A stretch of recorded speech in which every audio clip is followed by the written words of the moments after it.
राधे राधे, हरे कृष्णा। आप सभी का दिन शुभ और मंगलमय हो। इससे पहले के अध्याय सुनने के लिए आप सभी का बहुत बहुत धन्यवाद। आज मार्गशीर्ष मास का चौथा दिन है और आज दिनांक है 19 नवंबर मंगलवार। आज चतुर्थी तिथि शाम 5:28 तक रहेगी और बाद में पंचमी तिथि प्रारंभ हो जाएगी।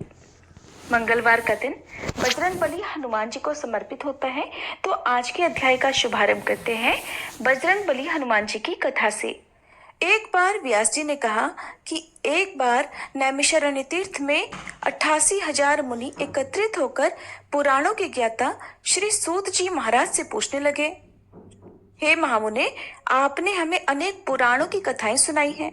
आप कृपा करके हमें ऐसा व्रत और कथा बताइए जिसके करने से संतान की प्राप्ति हो और मनुष्यों को रोग, शोक, अग्नि, सर्व दुख आदि का भय दूर हो, क्योंकि कलयुग में तो सभी जीवों की आयु बहुत कम है।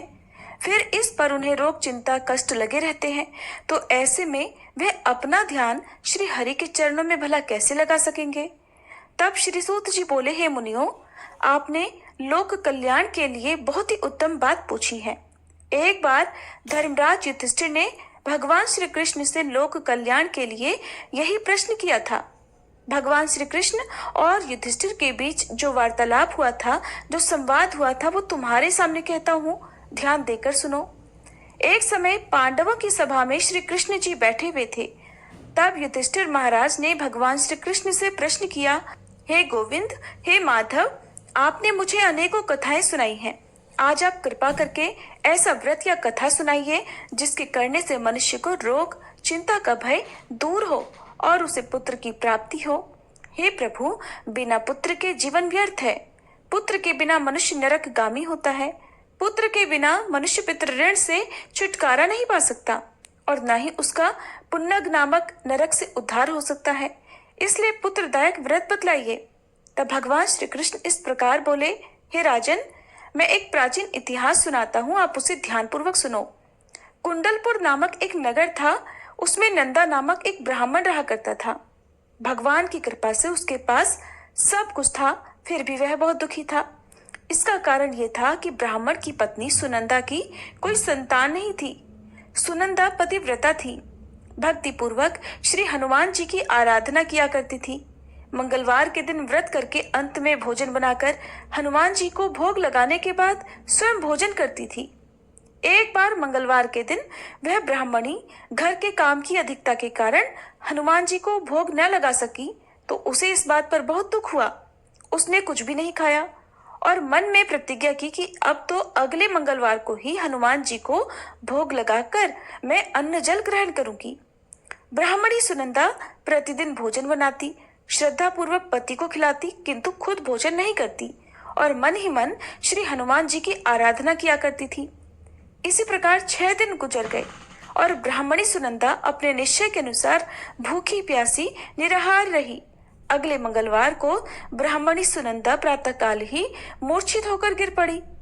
ब्राह्मणी सुनंदा की इस असीम भक्ति के प्रभाव से बजरंगबली हनुमान जी बहुत प्रसन्न हुए और प्रकट होकर बोले, सुनंदा, मैं तेरी भक्ति से बहुत प्रसन्न हूं, तू उठ और कोई वर मांग। सुनंदा अपने आराध्य देव श्री हनुमान जी को देखकर आनंद की अधिकता से विवल होकर श्री हनुमान जी के चरणों में गिरकर बोली, हे प्रभु, मेरी कोई संतान नहीं है, कृपा करके मुझे संतान प्राप्ति का आशीर्वाद दे दीजिए, तो आपकी अति कृपा होगी। तब बजरंगबली जी बोले, तेरी इच्छा अवश्य पूर्ण होगी। तुझे एक कन्या पैदा होगी, उसके अष्टांग प्रतिदिन सोना दिया करेंगे। ऐसा कहकर बजरंगबली हनुमान जी अंतर्ध्यान हो गए। अब तो सुनंदा बहुत प्रसन्न हुई और सभी समाचार अपने पति से कह सुनाया। ब्राह्मण देव कन्या का वरदान सुनकर कुछ दुखी हुए, किंतु सोना मिलने की बात सुनी तो बहुत प्रसन्न हो गए। सोचा कि ऐसी कन्या के साथ तो मेरी निर्धनता भी दूर हो जाएगी। अब बजरंगबली जी की कृपा से वह ब्राह्मणी जल्दी ही गर्भवती हुई और 10वें महीने में उसे बहुत ही सुंदर पुत्री प्राप्त हुई। वह पुत्री अपने पिता के घर में ठीक उसी तरह से बढ़ने लगी जिस प्रकार शुक्ल पक्ष का चंद्रमा बढ़ता है। 10वें दिन ब्राह्मण ने उस बालिका का नामकरण संस्कार कराया। उसके कुल पुरोहित ने उस बालिका का नाम रत्नावली रखा, क्योंकि यह कन्या सोना प्रदान किया करती थी। इस कन्या ने पूर्व जन्म में बड़े ही विधान से मंगलदेव का व्रत किया था। रत्नावली का अष्टांग बहुत सा सोना देता था। उस सोने से नंदा ब्राह्मण बहुत जल्दी धनवान हो गया। अब उनके पास बहुत सारा धन था, जिस कारण वह ब्राह्मणी भी अभिमान करने लगी। समय बीतता रहा। अब रत्नावली 10 वर्ष की हो चुकी थी। एक दिन जब नंदा ब्राह्मण बहुत प्रसन्न था, तब सुनंदा ने अपने पति से कहा कि मेरी पुत्री रत्नावली विवाह के योग्य हो गई है, अतः आप कोई सुंदर और योग्य वर देखकर इसका विवाह करा दीजिए। ये सुनकर ब्राह्मण बोला, अभी तो रत्नावली बहुत छोटी है। तब ब्राह्मणी बोली, शास्त्रों की आज्ञा है कि कन्या 8 वर्ष में गौरी, 9 वर्ष में रोहिणी, 10वें वर्ष में कन्या, इसके बाद रजस्वला हो जाती है। गौरी के दान से पाताल लोक की प्राप्ति होती है। राहिणी के दान से वैकुंठ लोक की प्राप्ति होती है। कन्या के दान से इंद्रलोक में सुखों की प्राप्ति होती है। अगर हे पतिदेव रजस्वला का दान किया जाता है तो घोर नरक की प्राप्ति होती है। इस पर वह ब्राह्मण बोला कि अभी तो रत्नावली मात्र 10 ही वर्ष की है और मैंने तो 16-16 साल की कन्याओं के विवाह कराए हैं, अभी जल्दी क्या है। तब ब्राह्मणी सुनंदा कहने लगी, लगता है आपको बहुत अधिक लोभ हो गया है। शास्त्रों में कहा गया है कि माता पिता और बड़ा भाई रजस्वला कन्या को देखते हैं तो वह अवश्य ही नरकगामी होते हैं।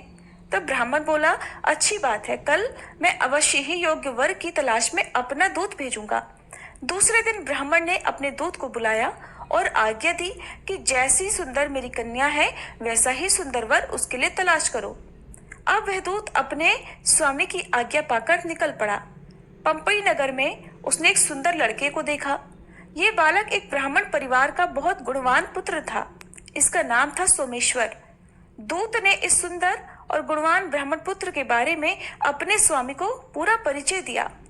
ब्राह्मण नंदा को भी सोमेश्वर अच्छा लगा और फिर शुभ मुहूर्त में विधि पूर्वक कन्यादान करके ब्राह्मण ब्राह्मणी संतुष्ट हुए। परंतु ब्राह्मण के मन में तो लोभ समाया हुआ था। उसने कन्यादान तो कर दिया था, लेकिन वह बहुत ज्यादा बेचैन था। उसने सोचा कि रत्नावली तो अब चली जाएगी और मुझे इससे जो सोना मिलता था वो अब नहीं मिलेगा। मेरे पास जो धन था कुछ तो इसके विवाह में खर्च हो गया और जो बचा हुआ है वो भी कुछ दिनों के बाद समाप्त हो जाएगा। मैंने तो इसका विवाह करके बहुत बड़ी भूल कर दी है। अब कोई ऐसा उपाय हो कि रत्नावली मेरे घर में ही बनी रहे, अपनी ससुराल ना जाए। लोभ रूपी राक्षस ब्राह्मण के मस्तिष्क पर छाता जा रहा था। रात भर वह अपने बिस्तर पर बेचैनी से करवटें बदलते बदलते बेचैन रहा और उसने एक बहुत ही क्रूर निर्णय लिया। उसने विचार किया कि जब रत्नावली को लेकर उसका पति सोमेश्वर अपने घर जाएगा तो वह रास्ते में छुपकर सोमेश्वर का वध कर डालेगा और अपनी लड़की को अपने घर ले आएगा, जिससे नियमित रूप से उसे सोना भी मिलता रहेगा और समाज का कोई भी मनुष्य उसे दोष भी नहीं दे सकेगा। प्रातः हुई तो नंदा और सुनंदा ने अपने जमाई तथा लड़की को बहुत सारा धन देकर विदा किया। सोमेश्वर अपनी पत्नी रत्नावली को लेकर ससुराल से अपने घर की तरफ चल दिया। ब्राह्मण नंदा महालोभ के वशीभूत होकर अपनी मति भ्रष्ट कर चुका था। पाप पुण्य का उसे कोई विचार ही नहीं रहा। अपने भयानक और क्रूर निर्णय को अंजाम देने के लिए उसने अपने दूत को मार्ग में अपने जमाई का वध करने के लिए भेज दिया था, ताकि रत्नावली से मिलने वाला सोना उसे हमेशा प्राप्त होता रहे और वो कभी निर्धन न हो सके। ब्राह्मण के दूत ने अपने स्वामी की आज्ञा का पालन करते हुए उसके जमाई सोमेश्वर का मार्ग में ही वध कर दिया। समाचार मिलने पर ब्राह्मण नंदा मार्ग में पहुंचा और रोती हुई अपनी पुत्री रत्नावली से बोला, हे पुत्री, मार्ग में लुटेरों ने तेरे पति का वध कर दिया है। भगवान की इच्छा के आगे किसी का कोई वश नहीं चलता। अब तू घर चल, वहां पर ही रहकर शेष जीवन बिताना। जो भाग्य में लिखा है वही होगा। अपने पति की अकाल मृत्यु से रत्नावली बहुत दुखी हुई। करुण क्रंदन और रोते हुए वह अपने पिता से कहने लगी कि हे पिताजी, इस संसार में जिस स्त्री का पति नहीं है उसका तो जीना व्यर्थ है। मैं अपने पति के साथ ही अपने शरीर को जला दूंगी और सती होकर अपने इस जन्म को, माता पिता के नाम को और सास ससुर के यश को सार्थक करूंगी। ब्राह्मण नंदा अपनी पुत्री रत्नावली के वचनों को सुनकर बहुत दुखी हुआ। सोचने लगा, मैंने तो व्यर्थ जमाई वध का पाप अपने सिर ले लिया। रत्नावली तो उसके पीछे अपने प्राण तक देने को तैयार है। मेरा तो दोनों तरफ से मरण हो गया। धन तो अब मिलेगा नहीं, जमाई वध के पाप के फलस्वरूप अब यम यातना भी भुगतनी पड़ेगी। यह सोचकर वह बहुत खिन्न हो गया। सोमेश्वर की चिता बनाई गई। रत्नावली सती होने की इच्छा से अपने पति का सिर अपनी गोद में रखकर चिता में बैठ गई।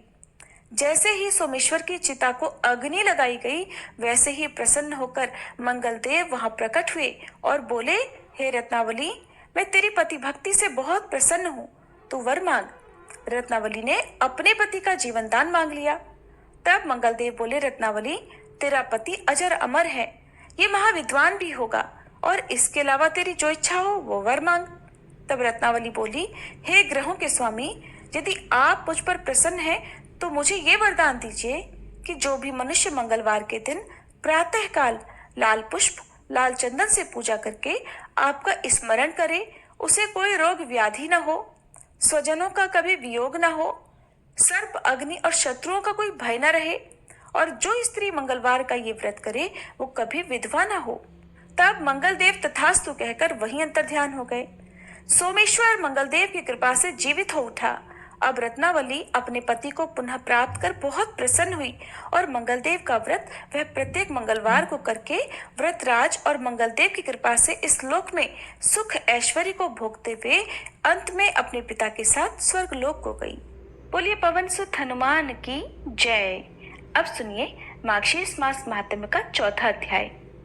राजा सुयज्ञ ने कहा, हे प्रभु, आज मेरा जन्म सफल हो गया, मेरा जीवन सार्थक हो गया। मेरे लिए आपका शाप भक्ति का कारण होने से वरदान बन गया। समस्त मंगलों का भी मंगल करने वाली हरि भक्ति परम दुर्लभ है। हे विप्रवर, वेदों में जो 5 प्रकार की भक्ति बताई गई है वो भी इसके समान नहीं है। महामुने, परमात्मा श्री कृष्ण में जिस प्रकार भी मेरी भक्ति संभव हो सके वह उपाय कीजिए, क्योंकि वह सभी के लिए परम दुर्लभ है। केवल जल में तीर्थ ही तीर्थ नहीं है, मिट्टी और पत्थर की प्रतिमा रूप देवता ही देवता नहीं है। श्री कृष्ण भक्त ही मुख्य तीर्थ और देवता है। वे जल में तीर्थ और मिट्टी पत्थर के देवता दीर्घ काल में उपासक को पवित्र करते हैं, परंतु श्री कृष्ण भक्त दर्शन मात्र से ही पवित्र कर देते हैं। विप्रवर, आप वैष्णव हैं, अतः ब्राह्मणों में श्रेष्ठ हैं, साथ ही महान ज्ञान के श्रेष्ठ सागर हैं। मुने, आप जैसे शिव शिष्य महात्मा पुरुष को पाकर मैं भला किसी दूसरी शरण में क्यों जाऊं? महामुने, आपके श्राप से इस समय मैं गलित कुष्ठ का रोगी हो गया हूँ, अपवित्र हो गया हूँ और तप के अधिकार से वंचित हो गया हूँ। ऐसी दशा में मैं भला कैसे तपस्या करूँ? सुतपा बोली, राजन, सनातनी विष्णु माया हरि भक्ति प्रदान करने वाली है। वह जिन लोगों पर कृपा करती है उन्हें भगवान की भक्ति देती है। माया जिन्हें मोहित करती है उन्हें हरि भक्ति नहीं देती, अपितु उनको नश्वर धन देकर ठग लेती है। इसलिए तुम प्राकृतिक गुणों से रहित कृष्ण प्रेममयी शक्ति और श्री कृष्ण के प्राणों की अधिष्ठात्री देवी श्री राधा की आराधना करो, जो संपूर्ण संपदाओं को देने वाली है। उनकी कृपा और सेवा से शीघ्र ही तुम गोलोक में चले जाओगे। वे सर्व आराध्य श्री कृष्ण से भी सेवित और पूजित हैं। निर्गुण परमात्मा श्री कृष्ण तो ध्यान से भी वश में न होने वाले और बड़े दुराराध्य हैं। उनकी सेवा करके भक्त जन बड़े लंबे समय तक उनकी सेवा करते हैं, अनेक जन्मों के बाद फिर गोलोक में जाते हैं। किंतु सर्वसम्मत स्वरूपिणी श्री राधा महाविष्णु की भी जननी है, कृपामयी है। इसलिए उनका दर्शन करके उनकी भक्ति करके भक्तजन शीघ्र ही गोलोक में चले जाते हैं। तुम 1 सहस्त्र वर्षों तक ब्राह्मण का चरणोदक पीते रहो, इससे कामदेव के समान रूपवान और रोगहीन हो जाओगे।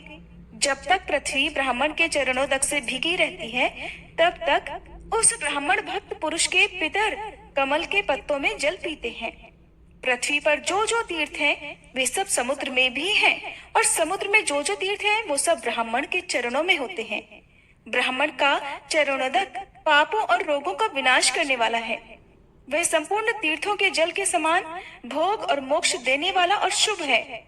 ब्राह्मण मनुष्य के रूप में साक्षात देवाधिदेव जनार्दन है। ब्राह्मण के दिए हुए पदार्थ को सभी देवता भोग लगाते हैं। ऐसा कहकर ब्राह्मण सुतपा सुयज्ञ के सत्कार को ग्रहण करके अपने घर को चले गए। जाते जाते वो ये कह गए कि मैं 1 वर्ष के बाद फिर आऊंगा। हे शिवे, राजा प्रतिदिन भक्तिभाव से अब ब्राह्मण के चरणों तक का पान करने लगे। उन्होंने 1 वर्ष तक ब्राह्मणों की पूजा की और उन्हें भोजन कराया। वर्ष बीतते बीतते राजा रोग व्याधि से मुक्त हो गए। फिर कश्यप कुल के अग्रणी मुनिश्रेष्ठ सुतपा वहां आए। उन्होंने श्री राधा की पूजा के विधान, स्तोत्र, कवच, मंत्र और साम वेदोक्त ध्यान का राजा सुयज्ञ को उपदेश दिया और कहा, राजन, शीघ्र ही घर छोड़कर निकल जाओ। ऐसा कहकर मुनि तो तपस्या के लिए चले गए और राजा तुरंत ही घर छोड़कर दुर्गम वन को चल दिए। राजा की चारों रानियों ने प्राण त्याग दिए और उनका पुत्र राजा हुआ। राजा सुयज्ञ ने फिर पुष्कर में जाकर बड़ी कठिन तपस्या की। उन्होंने 100 दिव्य वर्षों तक श्री राधा के उत्कृष्ट मंत्र का जप किया। तब उन्होंने आकाश में रथ पर बैठी हुई परमेश्वरी श्री राधा रानी के दर्शन किए। उनके दर्शन मात्र से ही राजा के सारे पाप ताप दूर हो गए। उन्होंने फिर मनुष्य देह को त्याग दिया और दिव्य रूप धारण कर लिया। देवी श्री राधा उस रत्नेंद्र निर्मित विमान द्वारा राजा को साथ में गोलोक में लेकर चली गई। राजा ने विरजा नदी और मनोहर शतशृंग पर्वत से घिरे हुए श्री वृंदावन से युक्त और रास मंडल से मंडित गोलोक का फिर दर्शन किया। अब उस धाम के बारे में भी सुनिए। वह धाम गौओं, गोपियों और गोप समूहों से सेवित, रत्नेंद्र सार से निर्मित और अत्यंत मनोहर भवनों द्वारा सुशोभित हो रहा था। तरह तरह के चित्र विचित्र दृश्य उसकी शोभा बढ़ा रहे थे और वह कल्प वृक्ष युक्त 37 उपवनों से अर्थात बगीचों से शोभायमान था। उन बगीचों में पारिजात के वृक्ष भी भरे हुए थे। सारा गोलोक कामधेनुओं से भरा हुआ था। आकाश की तरह विपुल विस्तार से युक्त और चंद्रमंडल के समान गोलाकार था। बैकुंठ से 50 करोड़ योजन ऊपर वह शून्य में बिना किसी आधार के स्थित है और भगवान की इच्छा से ही सो स्थिर है। आत्म प्रकाश के समान नित्य है और हम लोगों के लिए भी परम दुर्लभ है। मैं, नारायण, अनंत, ब्रह्मा, विष्णु, महाविराट, धर्म, क्षुद्र, विराट, गंगा, लक्ष्मी, सरस्वती, तुम अर्थात पार्वती जी, विष्णु माया, सावित्री, तुलसी, गणेश, सनत कुमार, अग्नि और कृष्ण मंत्रों के उपासक और भारतीय वैष्णव, इन सब ने ही गोलोक को देखा है, बल्कि दूसरों ने इसे कभी नहीं देखा। उस गोलोक धाम में श्याम सुंदर श्री कृष्ण निरामय रत्न सिंहासन पर विराजमान है। रत्नों के हार, किरीट और रत्नमय आभूषणों से वो सुसज्जित है। अग्नि शुद्ध अत्यंत निर्मल चिन्मय पीताम्बर उनके श्री अंगों की शोभा बढ़ाता है और उनके सारे अंग चंदन से चर्चित हैं। वे किशोर गोप बालक के रूप में दिखाई देते हैं। नूतन जलधर के समान श्याम कांति, श्वेत कमल के समान नेत्र, शरद की पूर्णिमा के चंद्रमंडल को तिरस्कृत करने वाला मंद हास्य से सुशोभित उनका सुंदर मुख, मनोहर आकृति, 2 भुजाएं और हाथों में मुरली, बस यही उनके रूप की झांकी है। भक्तों पर अनुग्रह करने के लिए वे दिव्य विग्रह धारण किया करते हैं। श्री कृष्ण परम स्वतंत्र, प्रकृति से परे, पर ब्रह्म स्वरूप निर्गुण परमात्मा है और ध्यान से भी वो वश में नहीं आने वाले हैं। उनकी आराधना तो बड़ी कठिन है। वे हमारे लिए भी परम दुर्लभ हैं। उनके प्रिय सखा 12 ग्वाल बाल सफेद चमर लेकर उनकी सेवा किया करते हैं। प्रेम पीड़िता वही शुद्ध चिन्मय वस्त्र धारिणी, रत्न विभूषण भूषिता और परम मनोहारिणी गोपिकाएं मंद मंद मुस्कुराती हुई उनकी छवि को देखा करती हैं।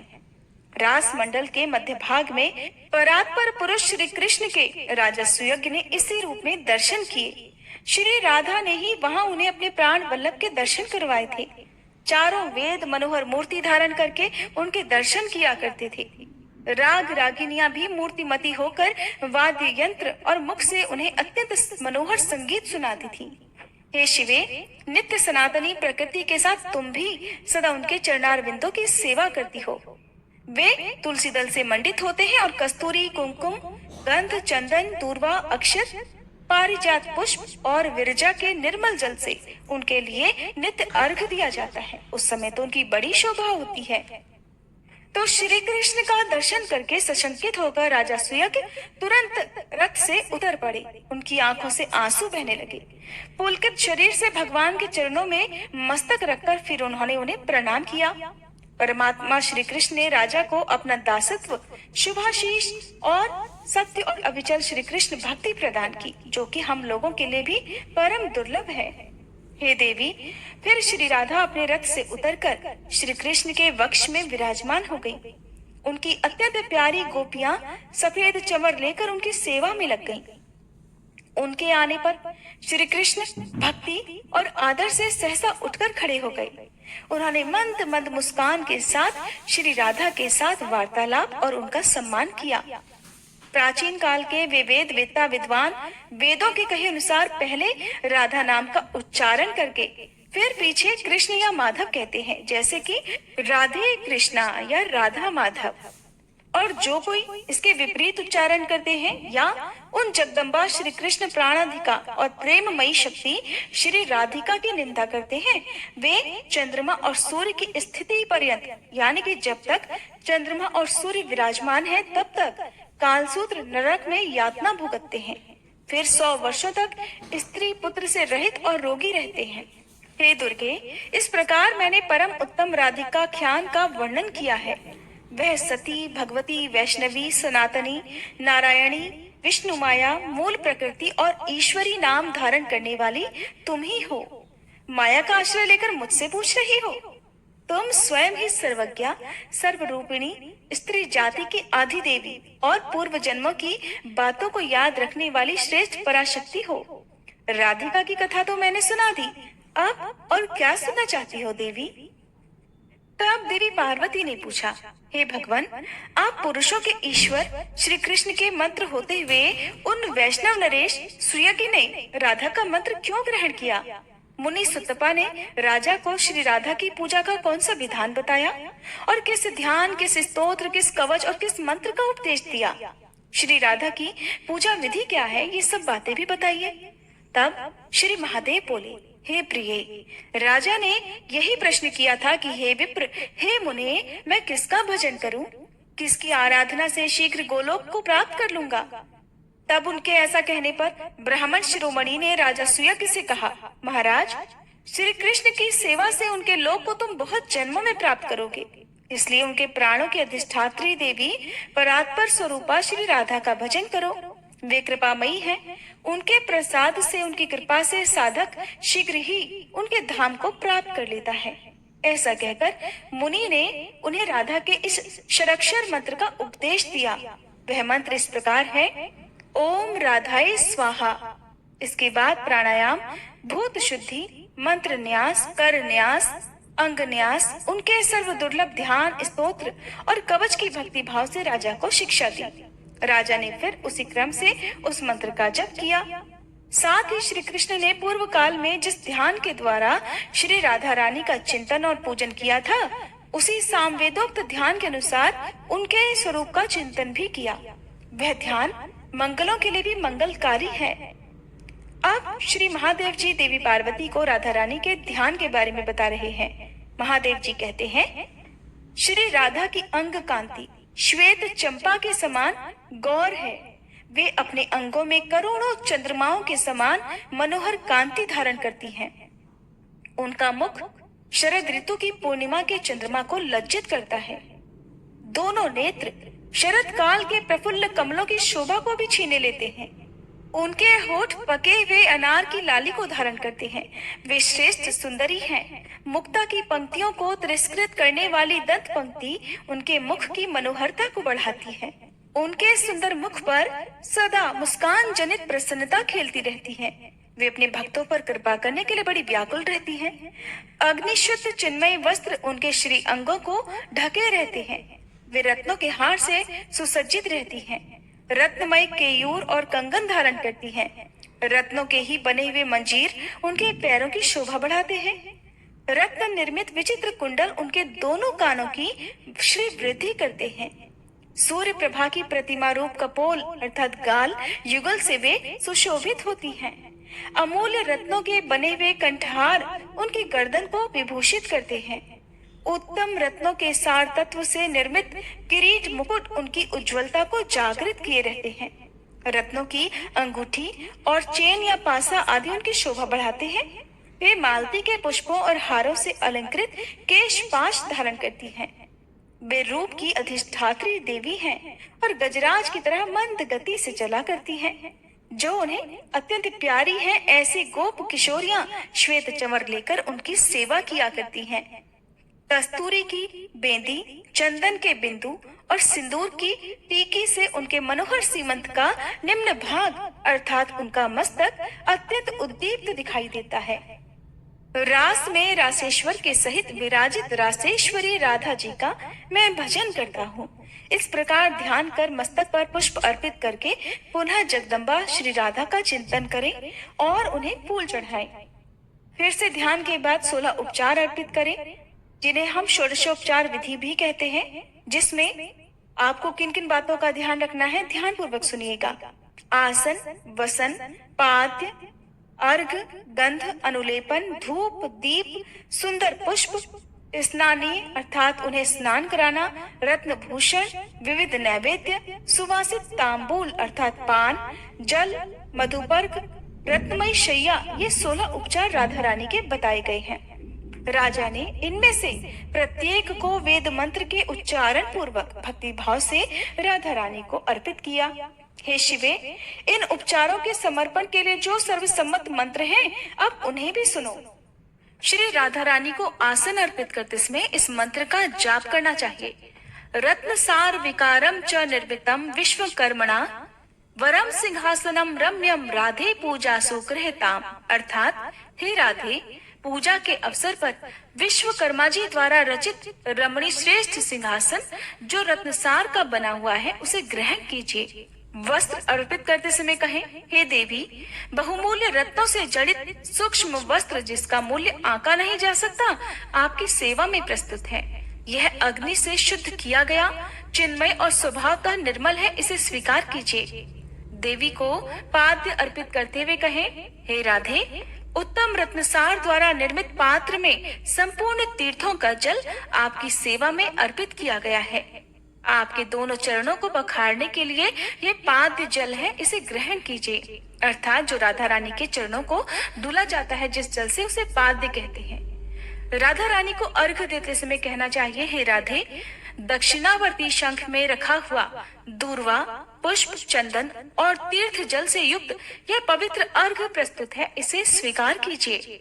राधे रानी को गंध अर्थात धूप, दीप आदि अर्पित करते हुए कहना चाहिए, हे राधे, पार्थिव द्रव्यों से संभूत अत्यंत सुगंधित मंगलोपयोगी और पवित्र गंध मुझसे ग्रहण कीजिए। गंध में आप इत्र भी राधा रानी को अर्पित करें।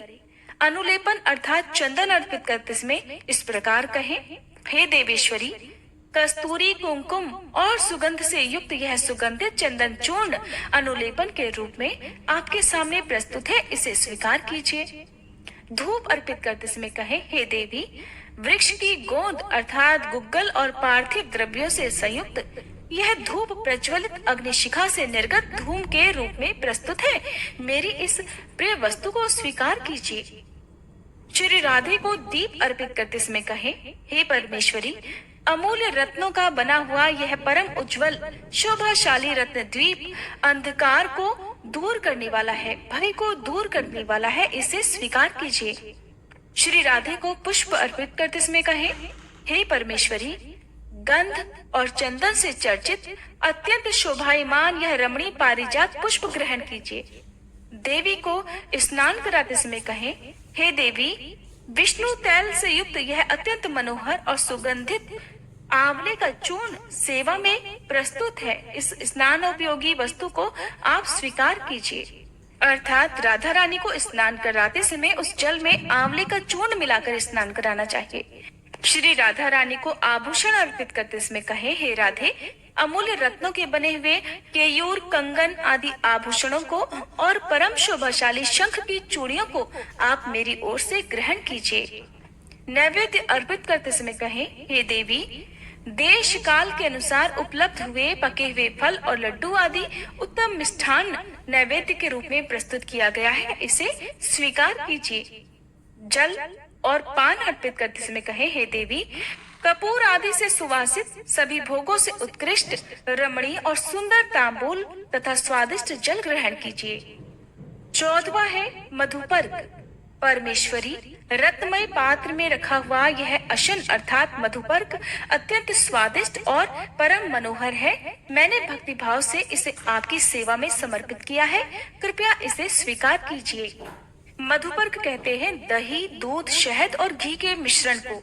16वें उपचार में श्री राधा को शैया अर्पित करते समय कहें, हे देवी, श्रेष्ठ रत्नों के सार भाग से निर्मित अग्नि शुद्ध निर्मल वस्त्र से ढका हुआ और पुष्प और चंदन से चर्चित यह शैया आपके सामने प्रस्तुत है, इसे ग्रहण कीजिए। इस प्रकार देवी श्री राधा का सम्यक पूजन करने के लिए उनके लिए 3 बार पुष्प अंजलि दें और देवी की 8 नायिकाओं का, जो उनकी सबसे प्रिय परिचारिकाएं हैं, जो लगातार सच्चे मन से उनकी सेवा करके उनके साथ रहती हैं, उनका भी यत्न पूर्वक भक्ति भाव से षोडशोपचार विधि से पूजन करें। प्रिय, उनके पूजन का क्रम पूर्व आदि से आरंभ करके दक्षिणावर्त बताया गया है। पूर्व दिशा में मालावती, अग्नि कोण में माधवी, दक्षिण में रत्नमाला, नैऋत्य कोण में सुशीला, पश्चिम में शशिकला, वायव्य कोण में पारिजाता, उत्तर में पद्मावती और ईशान कोण में सुंदरी की पूजा करें। और ये देवी की 8 प्रिय परिचारिकाएं हैं। व्रती पुरुष व्रत काल में जूही, मालती और कमलों की माला चढ़ाएं, फिर साम वेदोक्त रीति से परिहार नामक स्तुति करें। अब आप सभी भी मेरे साथ ही श्री राधा रानी की सच्चे मन से स्तुति कीजिए। मेरे साथ दोहराइए, हे राधे रानी, आप देवी हो, जगत जननी सनातनी विष्णु माया हो, श्री कृष्ण के प्राणों की अधिष्ठात्री देवी और उन्हें प्राणों से भी अधिक प्यारी हो, शुभ स्वरूपा हो, कृष्ण प्रेममयी शक्ति और श्री कृष्ण सौभाग्य रूपिणी हो, श्री कृष्ण की भक्ति प्रदान करने वाली मंगलदायिनी राधे, आपको नमस्कार है। आज मेरा जन्म सफल है, आज मेरा जीवन सार्थक हुआ, क्योंकि श्री कृष्ण ने जिसकी पूजा की है वही देवी आज मेरे द्वारा पूजित हुई है।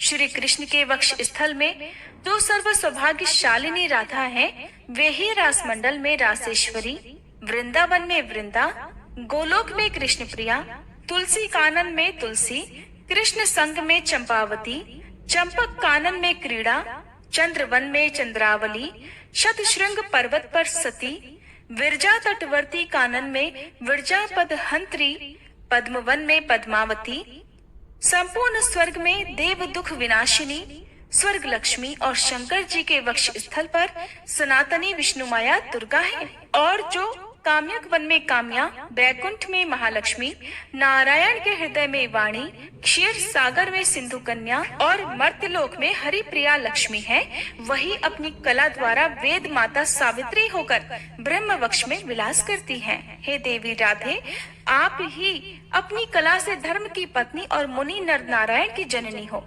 आप ही अपनी कला द्वारा तुलसी और भुवन पावनी गंगा हो। गोपियां तो आपके रोम कूप से प्रकट हुई हैं। रोहिणी और रति आपकी कला की अंश स्वरूपा है। शतरूपा, शची और दिति आपकी कला की कलांश रूपिणी है। देव माता हरिप्रिया अदिति आपकी कलांश रूपा है। हे शुभे, देवांगनाएं और मनुपत्नियां आपकी कला से प्रकट हुई हैं। हे कृष्ण पूजिते, आप मुझे श्री कृष्ण की भक्ति और श्री कृष्ण का दास्य प्रदान कीजिए।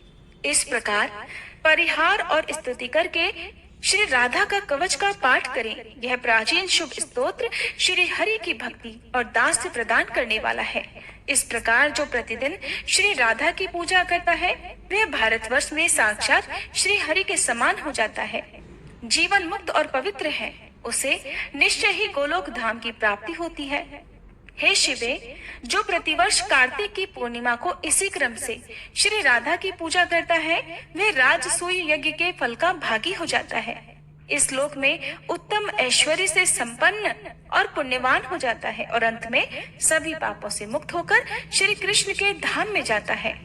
हे पार्वती, आदिकाल में पहले श्री कृष्ण ने इसी क्रम से वृंदावन के रास मंडल में श्री राधा की स्तुति और पूजा की थी। दूसरी बार आपके वर से वेद माता सावित्री को पाकर सृष्टिकर्ता ब्रह्मा जी ने इसी क्रम से श्री राधा का पूजन किया था। नारायण ने भी श्री राधा की आराधना करके महालक्ष्मी, सरस्वती, गंगा और भुवन पावनी पराशक्ति तुलसी जी को प्राप्त किया था। क्षीर सागर शाही श्री विष्णु ने राधा जी की आराधना करके ही सिंधु सुता को प्राप्त किया था।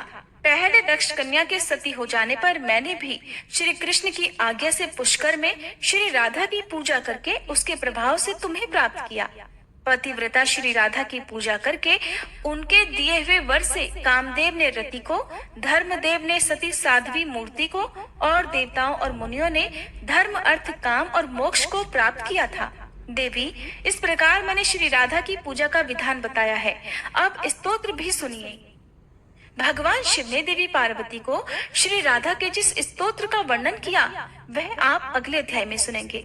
अब सुनिए श्री कृष्ण चालीसा पाठ। बंशी शोभित कर मधुर नील जलद तन श्याम, अरुण अधर जनु बिंबा फल नयन कमल अभिराम, पूर्ण इंद्र अरविंद मुख पीतांबर शुभ साज, जय मन मोहन मदन छवि कृष्ण चंद्र महाराज, जय यदुनंदन जय जगवंदन, जय वसुदेव देवकी नंदन, जय यशोदासुत नंद दुलारे, जय प्रभु भक्तन के धृग तारे, जय नट नागर नागन थैया, कृष्ण कन्हैया धेनु चरैया, पुनि नख पर प्रभु गिरवर धारो, आओ दीनन कष्ट निवारो, वंशी मधुर अधर धरि तेरी, होवे पूर्ण मनोरथ मेरो, आओ हरि पुनि माखन चाखो, आज लाज भारत की राखो, गोल कपोल चिबुक अरुणारे, मृदु मुस्कान मोहिनी डारे, रंजित राजीव नयन विशाला, मोर मुकुट वैजंती माला, कुंडल श्रवण पीत पट आछे, कटी किंकणी काछन काछे, नील जलज सुंदर तन सोहे, छवि लखि सुर नर मुनि मन मोहे, मस्तक तिलक अलक घुंघराले, आओ कृष्ण बांसुरी वाले, करी पय पान पूत नहीं तार्यो, अका बका कागा सुर मार्यो, मधुवन जलत अग्नि जब ज्वाला, भय शीतल लखित ही नंद लाला, सुरपति जब ब्रज चढ़ियो रिसाई, मसूर धार वारी वर्षाई, लगत लगत ब्रज चहन बहायो, गोवर्धन नख धारी बचायो, लखिय सुदा मन भ्रम अधिकाई, मुख मह 14 भुवन दिखाई, दुष्ट कंस अति उधम मचायो, कोटि कमल जब फूल मंगायो, नाथी काल यही तब तुम लीन्हे, चरण चिन्ह दे निर्भय कीन्हे, करी गोपिन संग रास विलासा, सबकी पूरण करी अभिलाषा, केतिक महा असुर संहार्यो, कंस ही केस पकड़ दे मार्यो, मात पिता की बंदी छुड़ाई, उगर सेन कह राज दिलाई, मही से मृतक छहु सुत लायो, मातु देव की शोक मिटायो, भौमासुर मुर दैत्य संहारो, लाए शत दश सहस कुमारो, दे भी नहीं तृण चीर संहारा, जरा सिंधु राक्षस कह मारा, असुर बकासुर आदिक मार्यो, भक्तन के तब कष्ट निवार्यो, दीन सुदामा के दुख टार्यो, तंदुल 3 मूठ मुख डार्यो, प्रेम के साग विदुर घर मांगे, दुर्योधन के मेवा त्यागे, लखी प्रेम की महिमा भारी, ऐसे श्याम दीन हितकारी, भारत के पारथ रथ हाके, लिए चक्र कर नहीं बलता के, निज गीता के ज्ञान सुनाए, भक्तन हृदय सुधा वर्षाए। मीरा थी ऐसी मत वाली, विष पी गई बजा कर ताली, राना भेजा सांप पिटारी, शालिग्राम बने बनवारी। निज माया तुम विधि दिखायो, उरते संशय सकल मिटायो। तब शत निंदा करि तत्काला, जीवन मुक्त भयो शिशुपाला। जब ही द्रौपदी टेर लगाई, दीनानाथ लाज अब जाई। तुरत ही वसन बने नंदलाला, बढ़े चीर भय अरि मुह काला। असनाथ के नाथ कन्हैया, डूबत भंवर बचावत नैया। सुंदर दास आस उरधारी, दया दृष्टि की जय बनवारी। नाथ सकल मम कुमति निवारो, क्षमहु बेगी अपराध हमारो।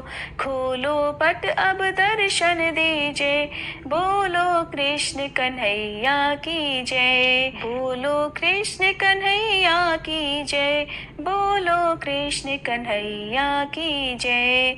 ये चालीसा कृष्ण का पाठ करे उरधारी, अष्ट सिद्धि नवनिधि फल लहे पदार्थ चारी। बोलो श्री कृष्ण भगवान की जय।